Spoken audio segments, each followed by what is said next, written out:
មនុស្សដែលប៉ិនសរសើរចំជាផ្គប់គុណបន្តិចដែរប៉ុន្តែសរសើរលើកជើងបញ្ចាច់បញ្ចាដើម្បីបានផលប្រយោជន៍ដើម្បីឲ្យគេថាយើងសរសើរគេទៅគេថាអានេះនិយាយដូចត្រូវចិត្តខ្ញុំដែរអញ្ចឹងឲ្យអីបន្តិចទៅសរសើរបញ្ចាច់បញ្ចាផ្គប់គុណលើកជើងត្រជាភាសាបារាំងគេថា un flatteur F L A T E U R ស្រី une flatteuse ជាកិរិយាសព្ទគឺ flatter quelqu'un louanger quelqu'un គឺchercher à plaire បានន័យថាធ្វើអីឲ្យបំពេញចិត្តគេណា chercher à plaire ធ្វើអីឲ្យបំពេញចិត្តគេនោះអញ្ចឹងទៅគេហៅថា flatter quelqu'un ហើយជាស្រីថា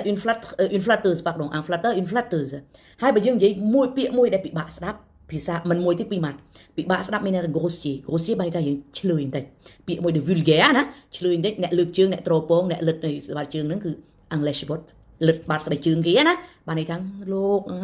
គេចុះពីណាមកជួកបោបឲ្យគេទៅណាអញ្ចឹងបើកទ្វារឲ្យគេចូលបើកទ្វារឲ្យគេចេញអីចឹងទៅ English word និងមួយទៀត English Q គឺកកូតណា Q C U L អានថា Q English Q គឺអ្នកត្រពងជាភាសាអាក្រក់ស្ដាប់បំផុត